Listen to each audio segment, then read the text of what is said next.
Hello everyone, I'm Rainier Jorge, and I'm glad you're joining us for another episode of At Home with the Lincolns.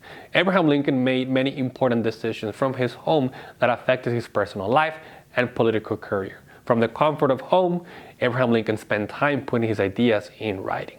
Deciding what words to use during a speech or a political debate might not have been easy for Abraham Lincoln, especially in 1858 when he challenged Stephen Douglas for a U.S. Senate seat.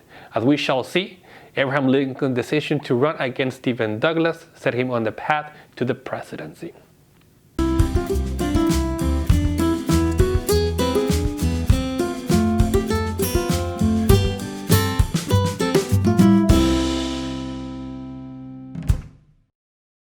During the 1850s, the political landscape of the United States was changing.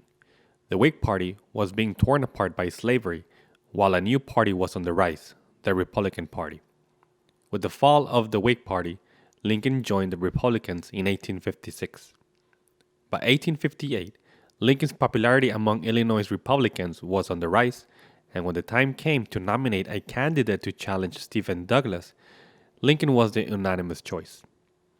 On June 16, 1858, during the Illinois Republican Convention to nominate Lincoln, Abraham Lincoln delivered his acceptance speech in the Representatives Hall of the Illinois State Capitol.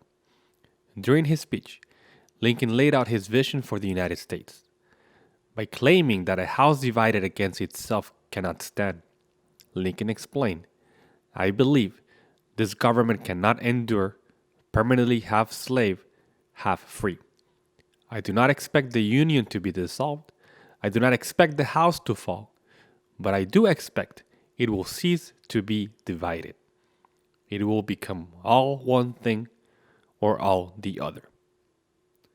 With these words, Lincoln set the stage and tone to take on Douglas in a series of debates that took place in 7 of the 9 Illinois congressional districts.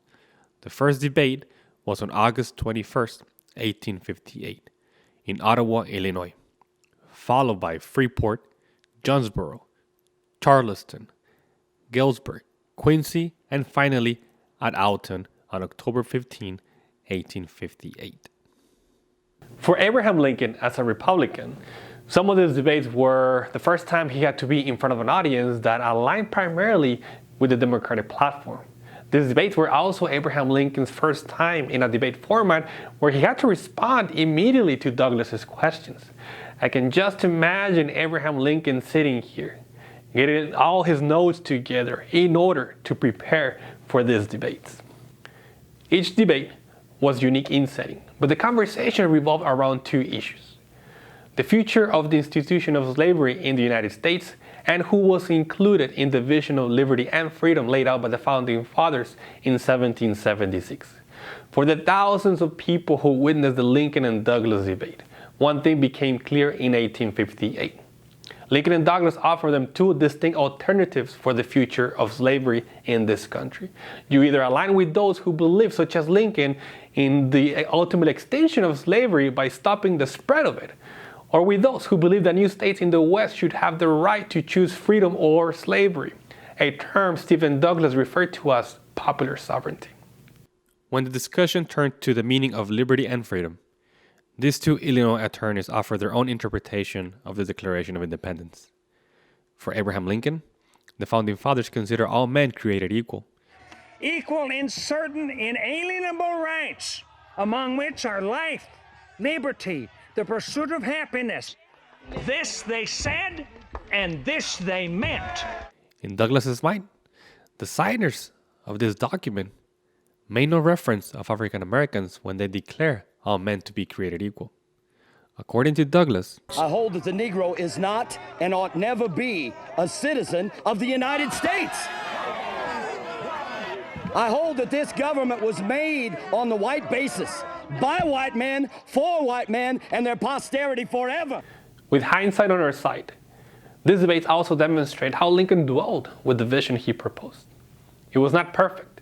He did not believe in the abolition of slavery where it already existed. However, by the last debate in Alton, we see the foundation of those beliefs Lincoln would carry to his presidency.